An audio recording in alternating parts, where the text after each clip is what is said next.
That's great footage of Panzer Group of 3 from June 22nd of 1941. Today we're embedded with the 12th Panzer Division, which is part of that formation, and we'll see the important part it played as one of the spearheads in the initial race to cross the strategically important Neman River. Although the importance of mobility in modern warfare was by the time of Barbarossa widely accepted in the Wehrmacht, there were important differences of opinion as to how the tank formations should be used during the opening phase of the operation against the Soviet Union. We'll be digging into that today. There's also a second video on the 12th Panzer Division which covers mid-July in this channel's library that I suggest you take a look at. At the end of this video, I've added some examples that show how the development for the associated website military1945.com is coming along. So stick around. It's really a massive project, and I can tell you that I'm honestly excited. Here, in the comments section below, you can make suggestions and let me know what you think. But for now, let's get back to the 12th Panzer Division and the story behind their advance on that first day of Barbarossa.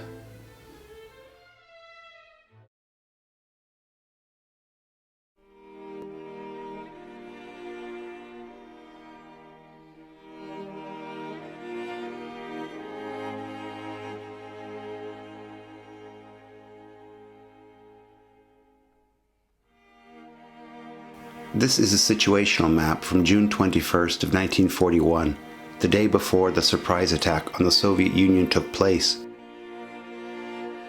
We're looking at Army Group Center, specifically Panzer Group of 3, which was led by Colonel General Hermann Hoth. This book, written by Hoth himself in 1956, was recently translated and is a great resource. It was accepted by all that the attack must be sudden and violent, and that at the end of the first day, the 3 bridges over the Neman River must be taken before the enemy could set up defensive positions on the eastern bank. Each bridge was assigned to a different Panzer Division, the 20th, the 7th, and the 12th. Should they be blown, then they would be repaired by engineers on the night of the 22nd.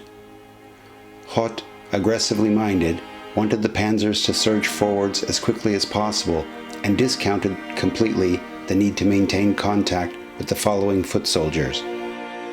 General von Brauchitsch was the Wehrmacht's commander-in-chief and therefore Hoth's superior. He was a more conservative tactician and argued that the Soviets would resist effectively and that the lead German units would suffer considerable casualties from the start. He wanted the normal infantry divisions from the 9th Army to be close by in order to engage and overwhelm the defenders. Then, he argued, the panzer divisions could surge forward. This film was produced, as it states here, to honor the 60th birthday of General von Brauchitsch, which was October 4th, 1941. Experience in the Western Campaign had shown that having non-motorized units in close proximity caused congestion, and opportunities to penetrate and exploit weaknesses in the enemy lines would be lost. After hours of heated discussion, a compromise was reached. The ordinary infantry divisions would be nearby, but under direct order to stay off specified roads that belonged to the mobile units. The 20th and 7th Panzer Divisions would combine their force and attack towards Olita together. In order to reinforce the spearhead of the 12th Panzer Division as it advanced on Märkin, the 18th Motorized Infantry Division was tasked with protecting its right flank. There was considerable concern that the significant enemy armored formations positioned to the south would engage, but that didn't materialize.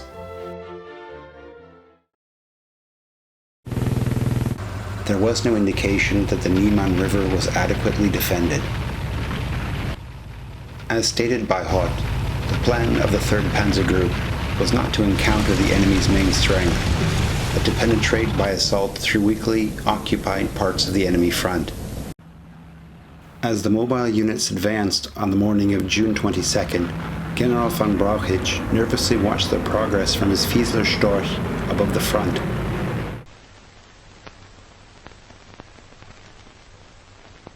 Here's an example of lead elements of the 12th Panzer Division using its insignia to mark the way.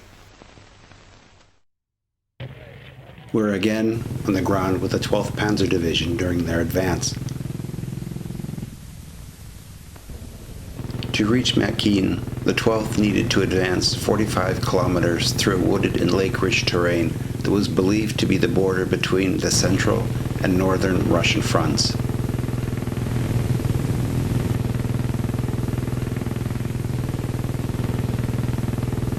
On a few occasions they encountered well-defended positions which slowed the division down, but they were eventually overrun. Here we see medics of the 12th attending to wounded soldiers from one of such engagements.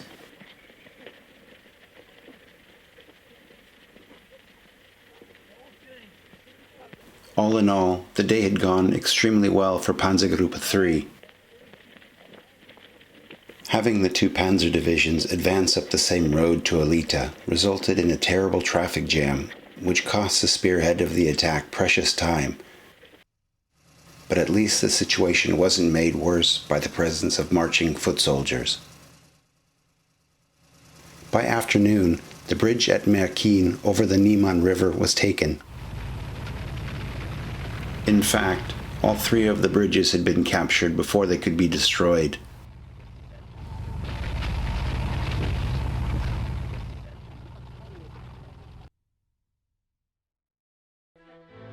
Here we're looking at the situational map for June 22nd and can see the extent that Panzergruppe 3 has been able to advance. Note how the 12th Panzer Division has a tactical marking of an arrow and wheels, which represents a motorized march column. In this formation, the unit was organized to travel at maximum speed, but meant that it was more vulnerable to attack. This was likely possible with the 18th Motorized Infantry Division covering its exposed right flank. In the next video in this series, we'll follow Panzergruppe 3, and more specifically be embedded with the 12th Panzer Division on June 23rd. From the original markings on this map, you can already get an idea of what was planned. Finally, this is the map for June 22nd, 1941 that has been uploaded to military1945.com.